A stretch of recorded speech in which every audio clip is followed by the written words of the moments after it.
everybody, and welcome to another night of Collegiate League of Legends. As always, my name is Shadi Zedi Hanna, and alongside me tonight, again on the caster's desk, Mr. Curtis Yerif-Denev. Curtis, how are we doing tonight? I'm doing good, Zeddy. I just got done with my last lab of college. It's exciting. All the semester. No, that's awesome. Getting done with homework feels so good, and it gives us so much more time to do what we love to do, which is host and cast Collegiate League of Legends here on the Saints Gaming channel for you tonight. We have a great matchup tonight. It's going to be our St. Clair Saints versus Western University. Now, Western is a great team.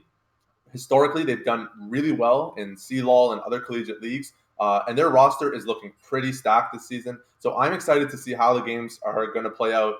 Is there any champion you're looking to seeing either of these teams pick up tonight in our big match? I've heard a lot that since I'm the resident top laner, I'm pretty much just focused on that one lane, and I know that Shen right now is extremely strong.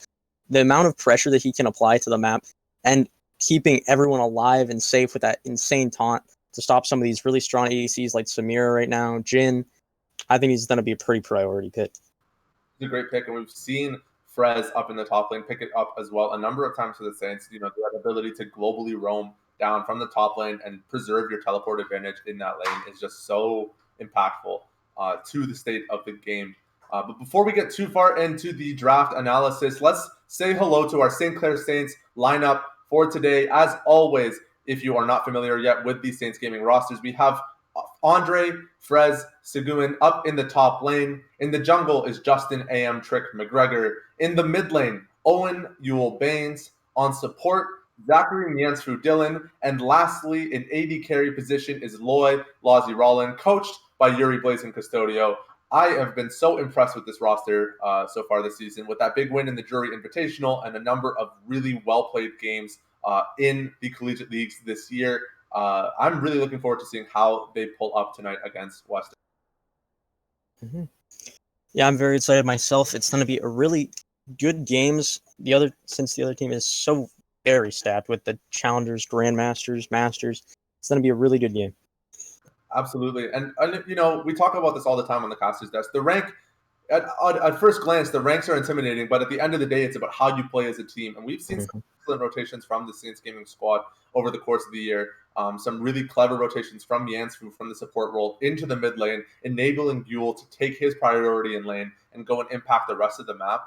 Big kind of rotation plays like that are what makes competitive League of Legends so exciting to watch.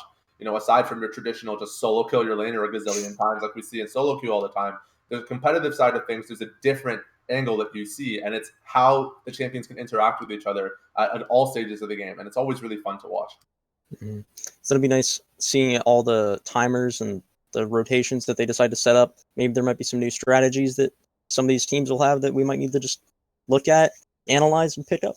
Undoubtedly, and especially in the preseason now where everything is changing and evolving, there's always new strategies that are coming to light.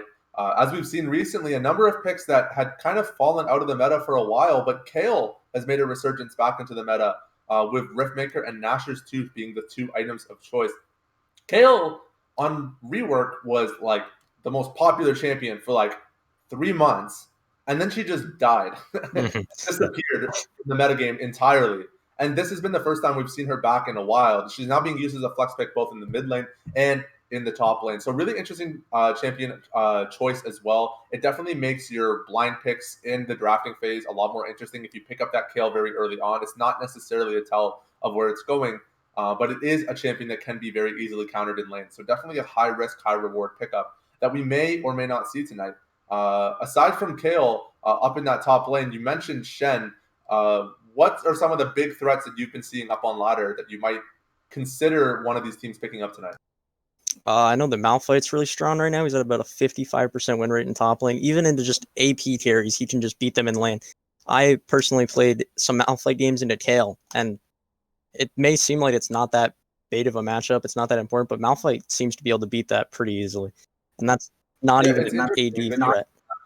Yeah, absolutely. And like I said, it's interesting that you mentioned that matchup because when looking at like stats and the data collection services like OPGG, like Mobalytics, they all seem to think that that's a Kale favored lane. But then you play it and you're like, this feels awful for Kale. It's really, really bad, just taking every single rock to the face. But before we get too far deep into the champions that we'd like to see, let's take a look at what champions our team has been playing over the course of the season. Let's take a quick look at the comfort picks for the Saints gaming squad. So up in the top lane for Andre, we have the Ornn, the Camille, the Kiana, and the Mordekaiser. Now, we haven't seen any Kiana top this season. Not a very good pickup, but definitely would be something fun to see. Have you ever tried Kiana top, Curtis, up in your top lane games? No, never. I'm not very fluent in Kiana. She's definitely a tricky pick, for sure, and definitely not something we're going to see very often, but it would be something fun to see later on in the season, perhaps. As much as we'd love to take a look at our comfort picks, we're going to have to be jumping into the drafting phase momentarily here, and we can actually see what our teammates are picking today in today's game against Western University. Looking at the bans already, we have Orianna, Kha'Zix, and Jhin being taken away on the side of St. Clair, and Samira and Akali are Western University's bans. Now, these are some interesting bans, especially from St. Clair, choosing to take away the Jhin from blue side. Jhin is a number one priority pick in a lot of games, but it looks like they've opted this time to take it away from Western. Curtis, any idea as to what might be motivating that decision? I feel like the motivation behind that decision is just they might not want to play into a Jhin, especially if they're just not prepared to play it with the comp that they are going for. They might have an idea in mind of what they want to do, and it seems like with Braves, they want to have a really strong early game invade, possibly. So, looking at that into the Kayn Leona right now, it's looking very good to just... You would rather have a team comp that works better around your team than just picking Jhin because he's meta. I completely agree with that, and I like the reasoning behind that there. I do also know, I have a little bit of inside information. I had the chance to take a look at Western's kind of play styles over the course of the season, and Western University is pretty big on the Graves pickup. So choosing to take it away on the side of St. Clair might have been a little bit of extra motivation to pick it for themselves. We do know Trick is a pretty avid Graves player himself, so it is a pick that makes a lot of sense for him in that first pick, and immediately followed by the Vayne Braum going down in the bot lane for Lazi and Miansfu. Vayne Braum is a really interesting lane. Curtis, what can you tell me about this lane duo? I personally have not seen this lane very much, but Vayne should be pretty able to get these Braum passives off pretty quickly with being able to auto and then Q to cancel to get two autos off really quick. So I think a Braum auto Q, and then you can just stun someone in place, maybe line them up against the wall. It to be very threatening, especially since Vayne isn't as much of a late game carry as she used to be with how the items work out in this preseason. And it's a good thing that you mentioned the auto resets. Typically with Braum, we see champions like Lucian or Ezreal that have a really easy, surefire way of double stacking on that stun. Obviously, Lucian with the double shot passive, and Ezreal with the ability to auto attack and Q to set up that stun with the Mystic Shot. For Vayne's Tumble, it's a very similar interaction. It's not a true auto attack reset, but it does kind of accelerate the speed of your next auto attack, which can lend you some pretty quick stuns there in that bottom lane. And I love seeing Braum comboed with ranged junglers as well. I just think it allows you to set up for your CC from such a safe distance. So this Braum Graves Vayne bot lane is looking pretty strong right now. But Western with the Victor pickup, that's a pretty intimidating mid lane right now, especially in preseason 11. Yeah, Victor's really strong right now in the mid lane. I think he's about 52% win rate on that mid lane in tier 1. So Victor is actually a really big threat with how his passive got changed, and it's just stats up. Instead of having to put money into increasing his abilities, he can just get the kills or assists or minion kills to increase his passive and alter his abilities. Yeah, it's so nice. I love playing Victor, and I play him quite a bit on my own time in solo queue as well. And just being able to save your money and spend it on items that actually feel good for your kit just feels so much better than having to blow like 3,000 gold on an item just to make your abilities relevant. And the really nice thing about the new change with Victor is that if you pick up early kills off of an early invade, you can get your E evolved, your laser evolved super quickly. Let's say you go for a deep invade and you get 2 or 3 kills. That's 75 points towards your 100 total for that first evolution, which is just incredible for your laning priority. having that laser already. But the nice response, putting Yule on the Fizz into the Victor. Oh, this matchup sucks. As a Victor player, this is a really, really frustrating lane. God, that slimy little fish. I hate seeing Fizz in my game. Yeah, it's really hard to lock down Fizz with the Victor W being able to. You need them to stay in that thing for about, what is it, Seti? Is it 1 second?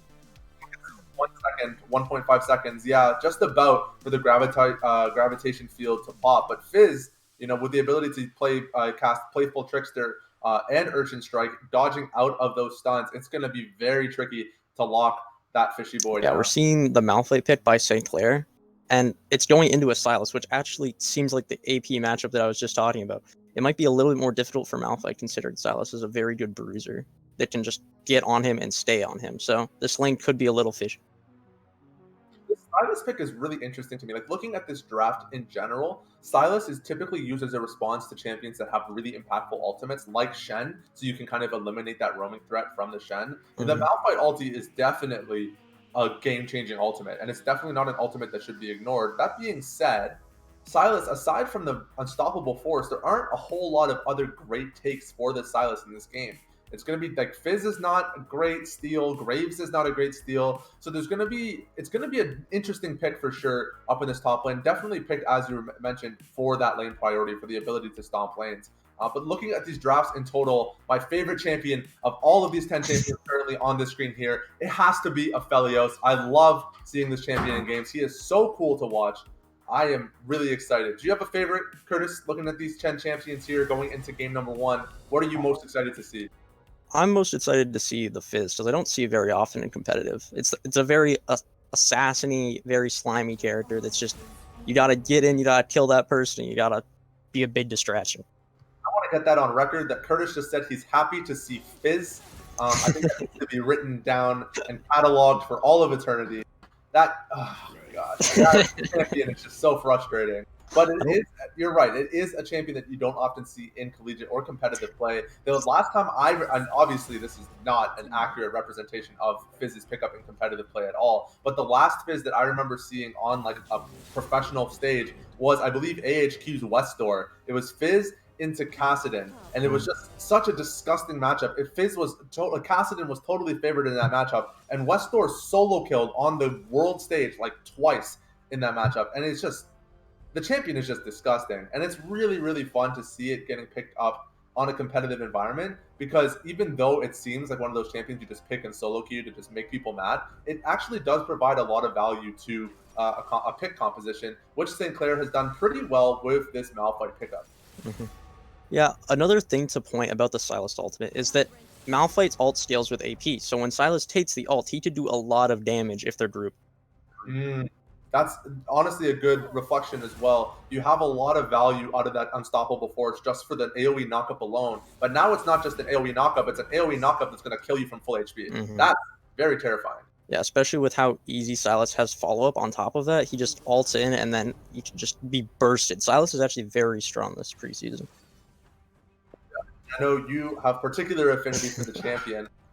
He's been trying to get me to pick it for him all season. We'll see, maybe. If Sylas pops off in tonight's game, maybe we'll take a look at drafting up Sylas in some of our League of Legends club games for CSL. But here tonight, going into another game of Collegiate League of Legends here, I am really excited to see these matchups. And particularly, we've mentioned the mid lane and the top lane, but this bot lane matchup as well is a very interesting matchup, because you have two kind of mid to late game carries combined with two very aggressive early game supports. So it's really going to come down to how these players pilot the lanes and play. As we mentioned, Leona on the side of Western is a challenger level player. And as we look at that, we have just really high ranking players on Western side that are going to really make it difficult for St. Clair to kind of play their A game the way that they would like to play it. So a lot of these lanes are going to be skill matchups for sure. Yeah, for sure. And going into this game, I'm very excited to see how we play out this bot lane. It seems like more of the impactful side of the map is bot mid, and it's going to be really intense to see how that works for the team. Yeah, I mean, drafting is just such a fun part of the game, and I'm always excited whenever I get to cast these games and get to take a look at these drafts and see what kinds of picks people are using to respond to what. The Silas counter to the Malphite was very intelligent. The Fizz counter to the Victor was also very smart. That Kane snapped up as soon as Graves got picked up. Both of these junglers have been dominant for the last 3 or 4 months or so, just these carry jungle threats that have such incredible clear speeds. This is going to be one heck of a game for sure. Mm-hmm. Zeddy, are you feeling the level 1 invade, or is that just me?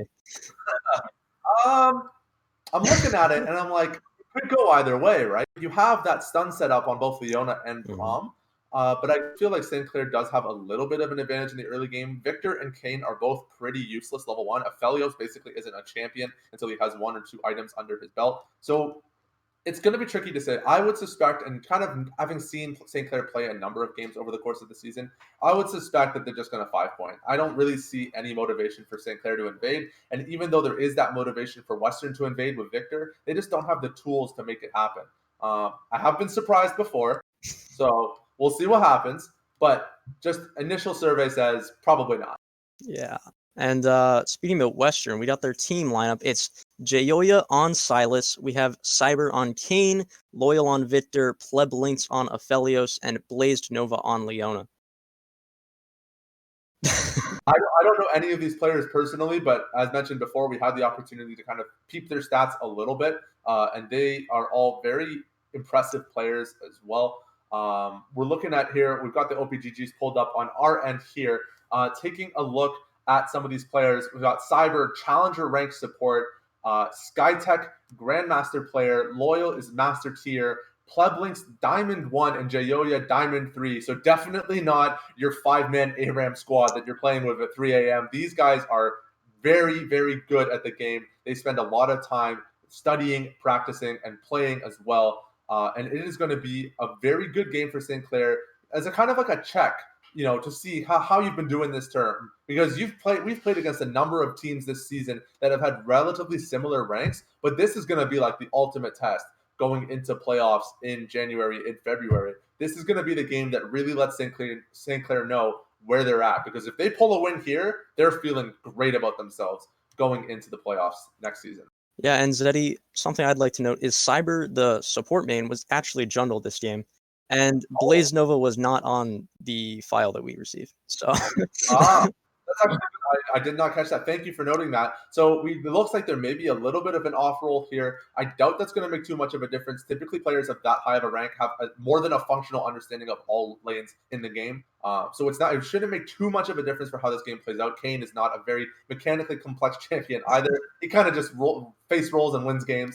So hope if you're Western, if you're a fan of Western here, you're really excited looking at Cyber in that jungle there on the Kane pickup. And if you're St. Clair, you're happy to see this squad that we've seen perform so well over the course of the season come into another game here. Looking at these summoner spells though, we got Exhaust Victor mid into the Fizz. Ooh. Yeah, he's really scared of that lane matchup, it seems. He wants to make sure that he does not deal as much damage with his burst and to keep him off of him. For sure. Yeah, the exhaust pickup into the assassin is just such an interesting choice. I play a fair bit of assassins, and every time I see the exhaust, I'm like, I get more empowered by that. I'm like, oh, you're scared of me? Let's get, I'm ready to get going. But I don't think there's any fear in this game. I think it was a very wise choice from Loyal in this matchup. He knows his strengths and weaknesses. He knows what's important to him in this matchup here. And as the champions enter the lanes, it looks like it is going to be a traditional 5-point on both sides. Cyber was having a little bit of time trying to figure out what he wants to buy. Maybe the autofill was getting to him a little bit in this early start here. But as the champions line up, looking at this game and this setup, what are you looking at for early clears here, Curtis? Where are they going and what are they trying to do? I believe that St. Clair is definitely going to be playing to their bot side, trying to get that Vayne ahead, trying to get it to the mid game safely, because Vayne's early game is not all that strong. With Graves having good clear and staying relatively healthy, it's pretty easy for him to just start and play to the mid bot. I see a ping on red buff, so I'm thinking that he's going to start red instead of what I believe was going to be into a blue, red, and then maybe Cruds at the bot lane, but he might have a different idea in mind for this game. Since top lane is not very a volatile lane, it's just Malphite doing Malphite things.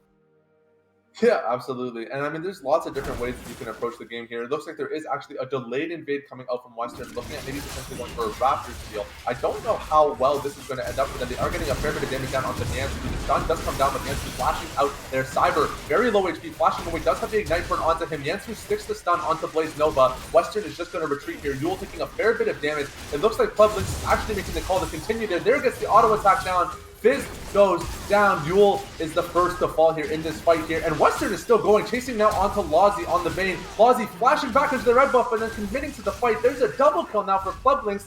Not the way you want your game to start if you are St. Clair. Yeah, and you were saying about that Victor and invades. He's now at 50 out of his 100 because he just got 2 assists. Oh, that is just really, really rough. Miansfu just getting the cheeky little Q there onto Pleblinks before he returns to lane. Having committed both summoner spells, it is worth noting that since such a high number of resources on both sides were committed here, it's not necessarily all doomed for St. Clair, but definitely spoon-feeding 2 kills to an early game of Felios, and that 50 stack buff onto Victor here is not going to feel good going into this mid game. Definitely going to mean some different macro choices coming out of St. Clair. It might not be as easy to take some of those early dragon fights now that Western has such a big advantage now. The game is definitely not over though. There's plenty more League of Legends to see. Let's see what the rest of these lanes turn out to be like. Yeah, this laning phase just got a lot more difficult. It seems that Trick decided to go Wolves into back because I believe that Invade made him pretty low on HP, having to use his potions and just taking a lot of damage from the enemy team from Western. And now we're looking at Yule going aggressive, getting the Electrocute proc, and then Loyal hitting him back with the phase rush, being able to run him down just a little bit more. That's very important for these range versus melee matchups, is you got to know when to go in and when to get out. And especially with this Victor choice, it was actually interesting to see at the very beginning of the lane, before the champions ended up in the lane, Victor tossed out the laser on to Yule. Big chunk there up on the top lane, present quite a bit of damage from this ability power champion Silas up in the top lane. But looking again at the mid lane, starting off with the Death Ray on Victor as opposed to the Q. It's an interesting choice into the melee matchups. Typically, Victors will take the Q into melee matchups so they can get their auto post, but I'm highly prioritizing the Death Ray in that lane here. This bot lane getting very aggressive now with that early lead. Surprisingly, St. Clair is actually able to take this Scuttle away from Western. They're looking for a little bit of a fight. Yule is going in on Cyber, Cyber went over the wall. Oh, the flash by Trick to follow Cyber, looking for not first blood, but looking for a kill. Lozzy runs up, gets this kill. They're looking to extend this fight in the mid lane. Loyal chasing down Yule. Yule is dead by the Victor laser. They're chasing him through the mid lane. Lozzy is looking to accelerate his lead into this mid lane to try and match with Pleblinks. That was a very intense fight that we were not expecting because they were supposed to be behind with how that first fight went, and they really did a well-played rotation from bot lane to try and get themselves back into this game. It kind of looks like a mistake, right? Because you have the bot wave crashing against your tower, and you're like, I don't want to leave, I don't want to lose all this XP. But knowing that neither of these champions on Western's side have their summoner spells available means that Lozzy can just walk up and right-click away, and that's 2 kills now being handed to the Bane. He's hardly down any CS as well. He is taking a recall here, so he's probably going to lose a wave to Pleblinks in the bottom lane. He is down a significant amount of XP as well. But coming back to lane now with the Vampiric Scepter and the Dagger, it's going to mean that these fights are going to feel a lot better. Yule, hovering in the bottom lane, does get ambushed by Cyber in the brush, but he's going to Urchin Strike his way out of there, walk himself out of that one. And now here's Cyber going for an extended invade here onto the Krug. Does have Blaze Nova over the wall shadowing. Yule is just going to fight him out a little bit, push him outside of the jungle here as Lozzy walks down to clean up that Krug camp, resetting himself back into lane.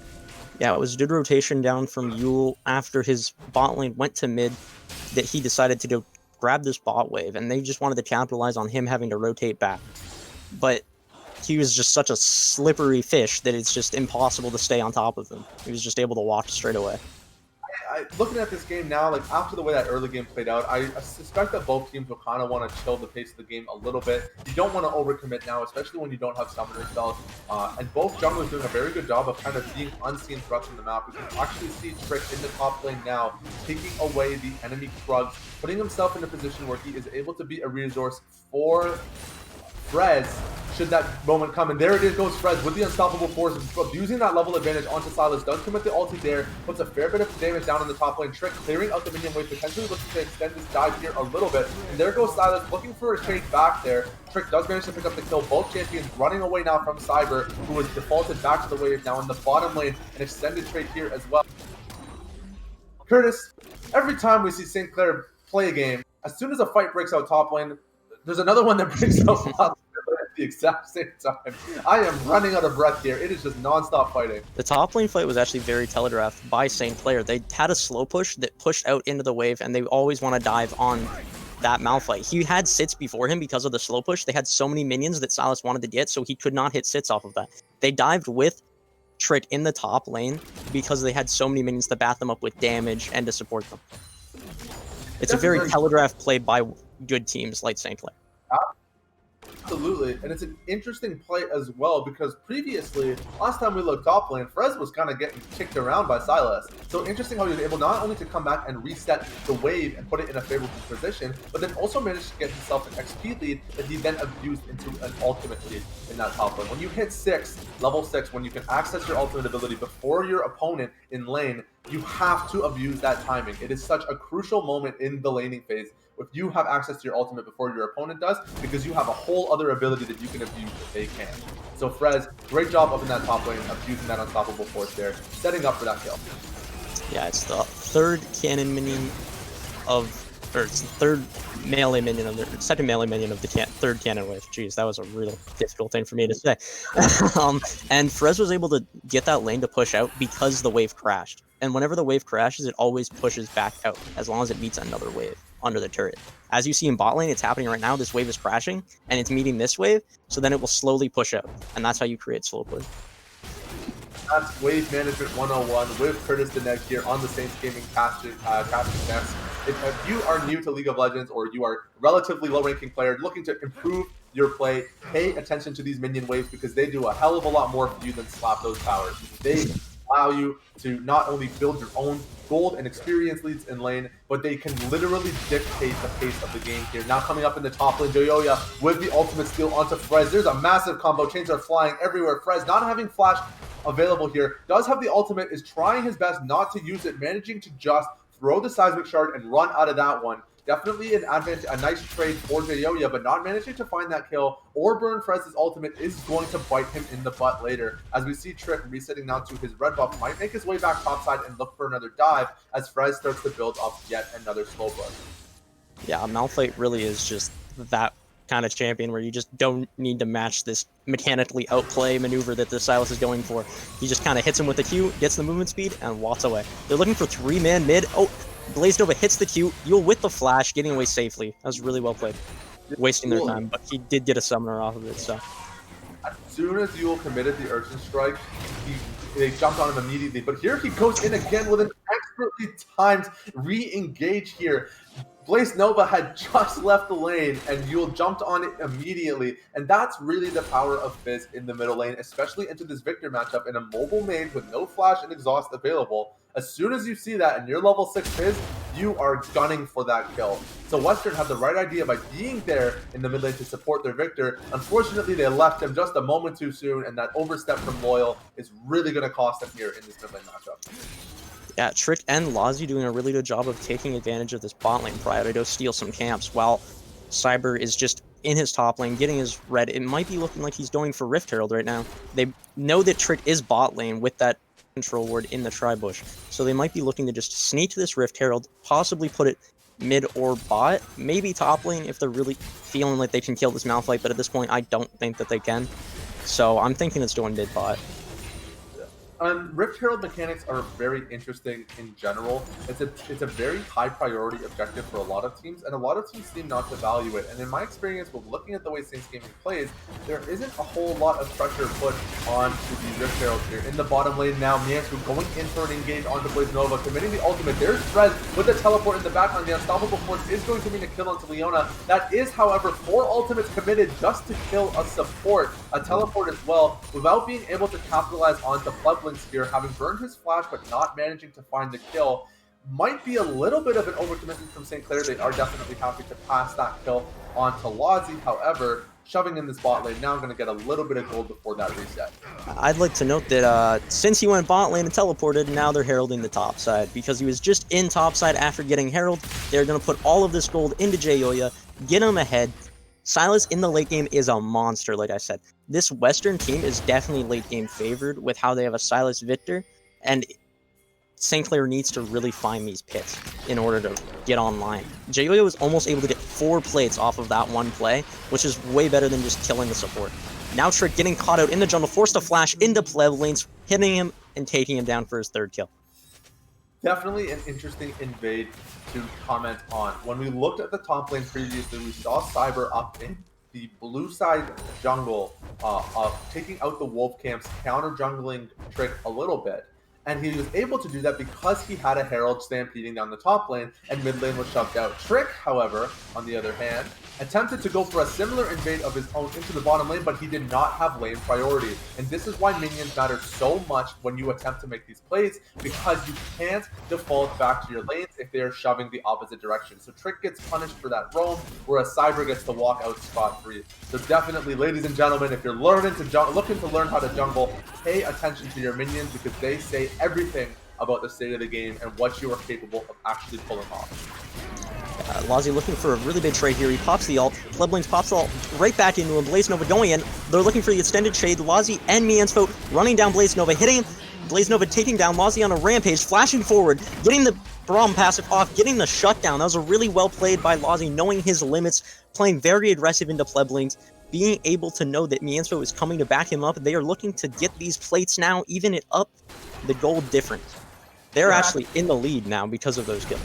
Know your limits, play within it. We say it every single time. It's such an important thing to note in these bot lane matchups. And for Western, really interesting choice of them to overextend like that, knowing they had no summoner spells available. Here goes Lazi with the condemn into the wall. He is going to get ulted though by Cyber. The Death Ray does land. Lazi is still alive with the shot from Miansfo. Lazi actually able to walk out of that. The shield comes up and he protects Lazi from the Sylas here. Lazi getting dove on by there is so many spells getting thrown around here. Oh my gosh. Lazi, oh my. Going down here, but there are 4 kills picked up for the side of St. Clair. Now the unstoppable force from Frez combined with the Fizz ultimate here is going to mean an ace for St. Clair. My gosh, what a team play. St. Clair, that was insane. Lazi's positioning with Miansfo's covering and great peeling made him live for so long. They greeted for him so hard, and they punished it so well. It was very well played. Now they're going to be able to get the Dryden off of that play, and Frez is tying up his gold difference in the plates by whacking away at this turret. It's really important to note here that with these team fights the way that they've been going, like you've mentioned that Western has a late game composition. St. Clair's comp is not that bad late game either. So these early game fights going their way is a really big deal. Looking at items really quickly though, interesting to note that Lazi actually selected to go for the Immortal Shield Bow as opposed to the Kraken Slayer. Typically the Kraken Slayer, you pick it up on Vayne, not just for the 3-hit passive synergy, but also because you get that plus 10% attack speed on every legendary item completion. Whereas Shield Bow gives you, I think, it's flat damage and health. So a very defensive build from Lazi considering how ahead he is. It may impact his damage later on in the game, but it will definitely make those Sylas dives a little less intimidating. Yeah, he's definitely more survivable into the Kayn and the Sylas. It looks like Western is going to be able to hit this bot turret with how strong Aphelios is with these 2 guns, Crescendum and the red one. I don't know. They got the bot turret, and now they're looking to put Frez out of his lane, getting him pushed in, pushing these bot waves and possibly looking for rotation. On the other side of the map, we got Cyber going top lane, Lazi hitting the ult, hitting the stun off of the Braum passive. Cyber inside of Lazi, they are looking to blade all over him with these 2 spinning characters. Lazi hitting a really good job peeling off. Miansfo is so good at keeping him alive. Lazi with some great positioning, they're able to pick up another double kill onto Lazi. He is 7-2 on this mid to late game carry. It is going to be insane for St. Clair. It was definitely an interesting play of top lane, you know Lazi is this fed. You know he has his ultimate available. You know his item power spikes are insane. The Braum is standing right there, and you're sending 2 melee assassins into fight this. Unfortunately for Mansfu, Lazi dips out of there, and Floodlix is just going to walk up top and kill this Braum. Santa Claus is not happy this Christmas. Oh my god. That's a little disrespectful. Looking back at that, he's just like, see you later. Oh my gosh. Mansfield playing the ultimate support move, dying for his ADC, keeping him alive, letting him get the reset off with his shutdown gold, letting him get his items on the map. He now has a Ginsu's and his mythic item of Shield Bow, so he is extremely strong compared to Pleb Lynx with only the Kraken Slayer. Yes, Pleb Lynx currently rocking the Infernum and the green one. I love that. That's my favorite thing about Aphelios. It's just so many guns. You gotta learn all the names, but it's just so hard to memorize them. Each one has its own ability name too, and weapon combination, and just such a fascinating character. I'm really excited to see it pop off this game, but if Lazi keeps playing the way he's playing, there's not going to be an Aphelios pop off. This is a really outstanding AD carry performance this game. Yeah, this is Lazi's game to win right now. I'm very impressed with his positioning and his ability to dodge. And Yule with the missed ult, Loyal looking to punish that cooldown. Yule is just being the slippery fish. Goodbye. And the fight's over. So that's it. That's it. When you see Fizz, it's just slippery fish goodbye. There's nothing else you can say about it. Yeah. And looking at that top lane there, if that ultimate does manage to stick, that slow is super important for the state of the game. Unfortunately for Yule in that 1v1 fight, with that ultimate missing, just means Loyal's able to run him down and get some free poke on him in the middle lane. Taking, again, yet another look at these items, some very interesting mythic pickups for these champions. Victor, as opposed to the traditional Looted Echo, is opting for the Night Harvester, and Yule, playing the AP Assassin, choosing actually not to go for the Night Harvester and picking up the Leandres instead. Some really kind of, in a sense, like questionable mythic choices. These are definitely choices that you don't expect to see in your game. Yeah, it's definitely different. I have not really seen much Fizz with Leandres. I've seen him a lot being very good at the start of preseason with Night Harvester, the item that Silas and Victor have chosen this game. And it looks like they're putting a really big push onto mid lane with this Herald that they got off of the play in top. And it was able to get 1 turret and a half, which is really strong to open up this mid map in order to invade more, keep the pressure up, get some deep vision, maybe be able to get these catches off with the catch comp that St. Clair has. Trick going over the wall into Cyber. There's a teleport coming out from Frez. That's Blaze Nova's ult onto the back line. Cyber looking like he's trying to get out, and he's gone. And Miansfo picking up that kill. Frez looking to go in. He flashes. He ults. He's onto the Loyal with Pleblane's ult. Miansfo ulting. Oh, Lazi getting the kill on Joyoy at the top side. Miansfo getting that double. Frez dying to Pleblanes because his team was not able to follow up.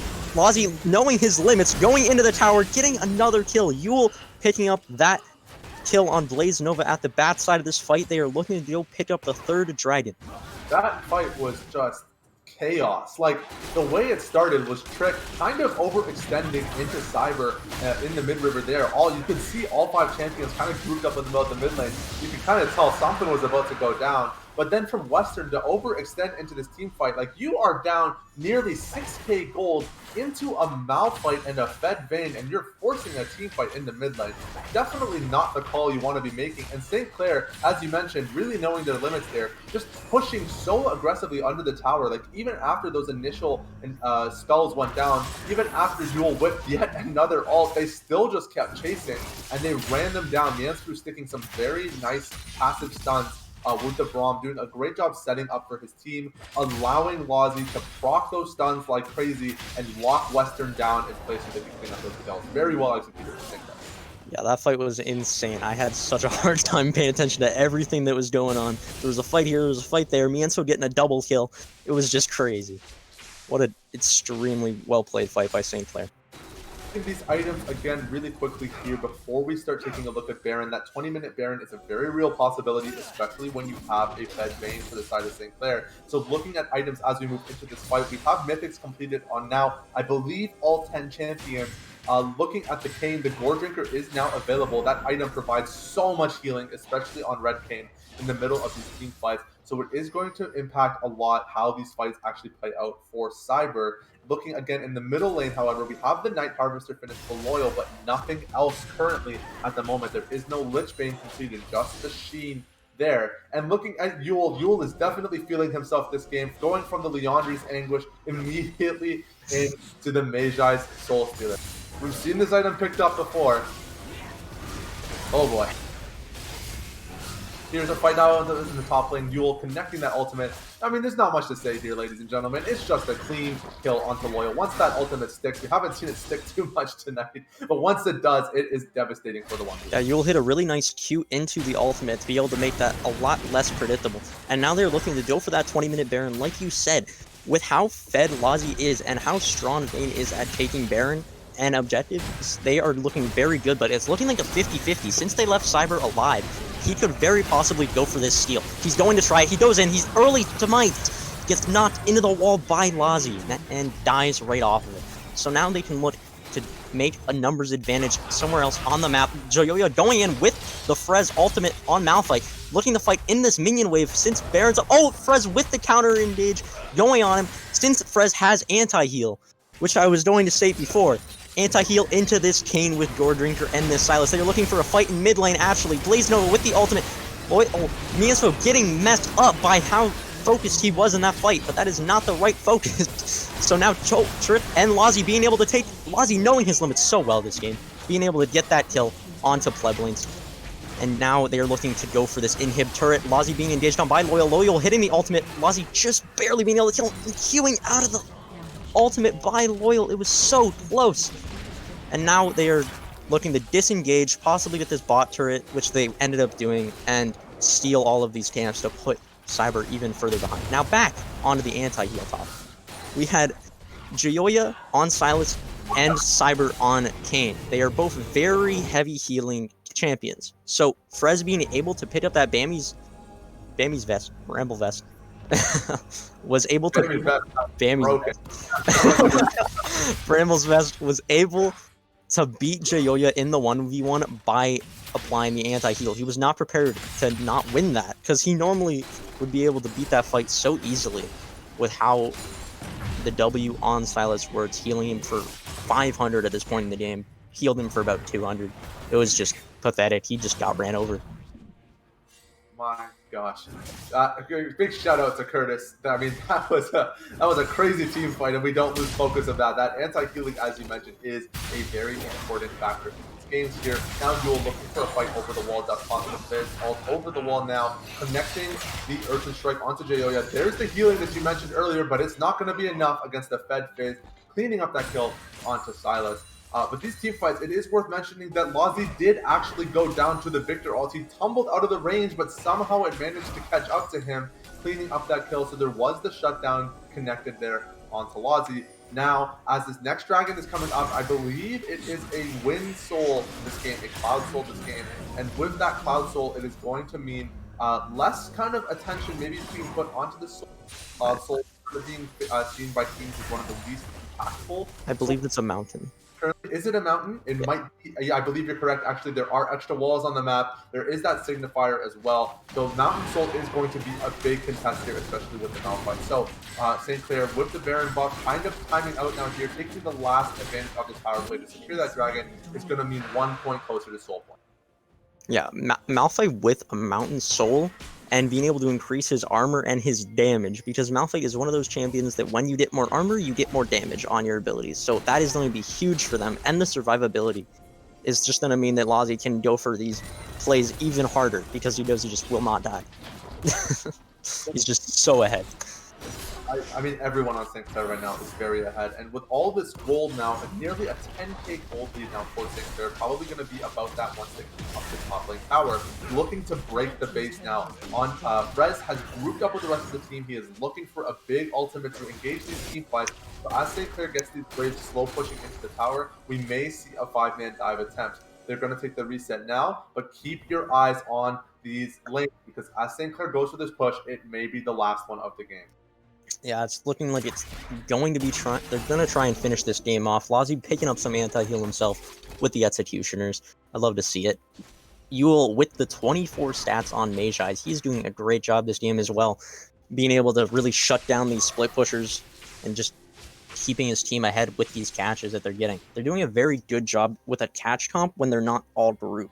So they're being able to find these really nice pits and just accelerate their game by winning on all sides of the map, it seems. This game has just been, they're winning top and they're winning bot, and it's just been crazy. Haven't seen, taken a quick look at the 80 carries recently though in their item builds. It is worth noting for Club Links, the Runon's Hurricane is now available. That is such a big item for Aphelios because it makes all of his weapons apply their on-hit effects to 3 targets as opposed to just 1. That includes the Graviton Cannon, which does allow for a 3-man route.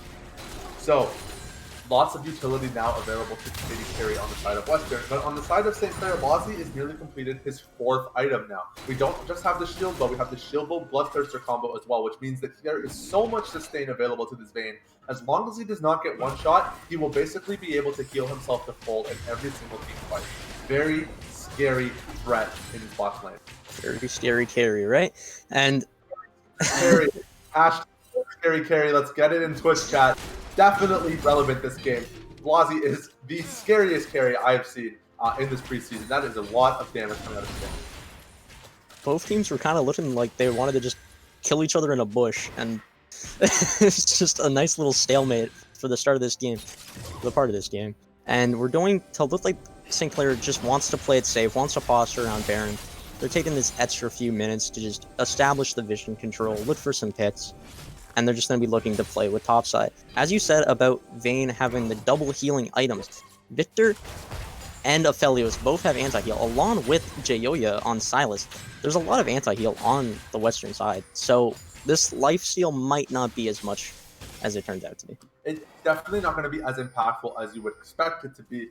That being said, these fights are always long and drawn out, especially against champions like Victor and Aphelios that take a while to deal their damage. Having lifesteal makes your extended fight feel a whole lot better. Cyber posturing over the wall, looking potentially to go for another Baron steal. We do have quite a bit of Baron damage here with Vayne. This is a risky play from St. Clair, as opposed to guaranteed surefire play of breaking the base. They're going to the Baron. The fight is now breaking out here. Aphelios committing the ultimate as well as the Victor and Leona. There is quite a bit of damage. The Victor does actually have his ultimate available. There was a death ray that got committed onto the front line. So St. Clair backing off the Baron here, but not willing to press the go button either. Waiting for lanes to slow push in, because now Western has to respond to these waves, and having forced Western off of the Baron, they're going to look for a re-engage. With 2 ultimates now not available for Western, this is a 3-5 ultimate disadvantage for Western in this Baron fight. Yeah, I'm very surprised that they're going for these 50-50 plays, where I feel like they should turn off of this with the Malphite ult, but I believe that they're just very confident in Trick being able to hit these smites, and Cyber getting the Baron steal, being able to get out of the pit. Not actually. He missed his Q, he had a wall. Now they're looking to accelerate onto the 4v5. Even though they have Baron, they're looking to make this play. Mianso going in. He's trying to get that Victor.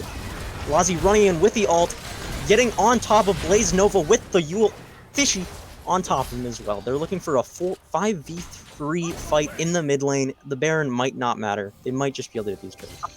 Proving that challengers are just people too. Unfortunately whipping that Q over the wall. Here comes Frez with the 3-man unstoppable force. There's the knockup of the Club Links. Aphelios goes down. Yule in the backline chasing out Loyal. He is going to get out of that one.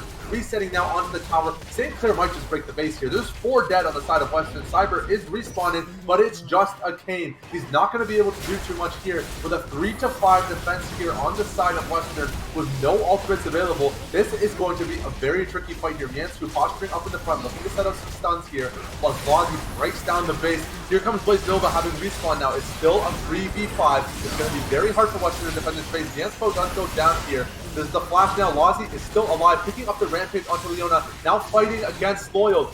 Loyal does manage to find the kill, and actually Western are able to hold the base here with the Baron still available on Victor. The game is not over yet. It looked like it was doomed, but Western is still holding their ground here. 30-13 now for St. Clair, but it is not over yet. Yeah, Loyal in that fight was able to get around 1,500, 1,600 gold off of those 2 kills. So since he's such a late game carry, he's going to be really strong after his net's back. And we're looking like we're going to get another dragon onto Western side, stopping the soul point stopping the Soul, not Soul Point, stopping the Soul from St. Clair College. They're looking to reset and defend their base for the next few minutes. Looking back now at these plays, that Baron, it kind of looked like a mistake at first, but now it's definitely a mistake. Like, you're already 10k gold ahead. You can just break down the base, but choosing to go for the 50-50, as you mentioned, and forcing that Baron when you could just very easily take a team fight and win it without it, just seems like not worth the risk. And unfortunately for St. Clair, Cyber winning that smite duel onto Trick. It looks like Trick now has a level advantage. I couldn't tell if he had one at the time of the Baron fight. But having that level advantage there means that you have a bigger smite available to you, and it just makes the Baron play so much more risky. Definitely a questionable choice from St. Clair. They were able to take 2 Nexus Towers for it, though, so it's not all doomed. However, as this Baron is still available for Western on the Victor, it is going to make the game a little difficult. It is going to make this base still fairly secure. St. Clair does have a really easy engage and team fight comp, so it would have been a very easy thing to just group as 5, get the ults off, and just go for it, I believe, personally. But now they're looking...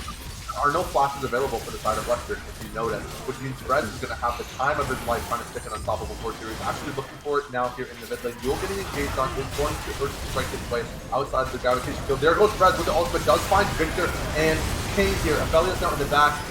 Cleveland's doing a ton of damage in the back lane, but it's not going to be enough. Duel picking up a double kill. Mossy getting a kill for himself. There it goes 4 down on the side of Western. It is just Aphelios against the world, and I don't believe Cleveland is going to be able to pull this one off. Not against the Fed Fish. There's their playful trickster, and it nearly one-shots him. There's Trick cleaning off the Nexus, and that is going to be game number 1 going to St. Clair College. What a game. Wow. That was just really well played by St. Clair, except for the 50-50, but that just happens. They won mechanically very hard. Lazi definitely popped off. Yule had some really nice plays. Frez with some really good ultimates. Mansfo having insane peel. It's just been a really good game. Trick being able to just get some really nice counter jungling off, get the bot lane ahead. The whole team just really came through. We see Frez struggling up in those top lane matchups, but today really managing to come into his own, not just winning his lane, but setting up some really nice gank opportunities and even solo killing his laner later on in the game, finding some really excellent initiations as well with that unstoppable force. So very well played from the entire Saints Gaming squad. This is definitely the kind of composition that they feel most comfortable with. Having had the opportunities to kind of work with the team personally a little bit, they really like these press R comps, is what Coach Yuri Blazin likes to refer to them as. These compositions that have big ultimates that really impact the state of the team fight. So you're looking at Braum, you're looking at Fizz, you're looking at Malphite. These are big champions that have very scary Rs when they press them. Big threatening ultimates. And having the ability to kind of combine those ultimates in those 5v5 team fights that we saw in the late game, St. Clair did an excellent job of coordinating their initiation. Yeah, it was just a really well-played game by St. Clair, taking advantage of all of those mishaps that happened and misstates that Western did with overstepping into the Malphite ult, into the Braum ult. It was just really well-played. Remember that this game started off with 2 kills going to Pleblinks. Western late-game Aphelios. Like, 2 kills is how that game started. 50 stacks on Victor's evolution. Like, this game was not looking good for St. Clair in those first 5 minutes. And then they managed to recover so well with that excellent rotation from bot lane into the mid lane, picking up that double kill for Lazi, I believe. Setting that goal into him, getting to pick up some of his core items in the early game and propel himself further down through the mid game. It was just everything kind of started coming up St. Clair after that 5-minute mark. Yeah, what are you thinking for bans into game 2? Like, what is Western going to respond to this St. Clair draft with? Are they going to ban out this Vayne? Are they going to respond with a more different comp, different playstyle? What are you thinking? The Vayne ban is definitely possible. I would not be surprised to see a Malphite ban. Even after picking the Sylas, which is supposed to be a very strong lane for Sylas, Frez was still able to out-impact his opponent in lane. And with just Malphite being such a strong champion right now, unless you are able to take it out of the game, you need to take it out of the game by banning it. If you can't take it out of the game on the Rift, you got to take it out of the game in draft. There's no other way around that champion. So I would not be surprised to see a Malphite ban. The Lazi, as we mentioned, had an excellent performance on the Vayne as well. Likely could be a ban. It's gonna be worth noting though that once those 2 champions get banned, something's got to give. And we may see something like the Akali end up freeing up in these bans, which could totally shape the state of the game going forward. We're going to take a quick 2-minute break before we jump into game number 2. Thank you so much for watching game number 1, and we will be back shortly with more Collegiate League of Legends after the break. Yeah.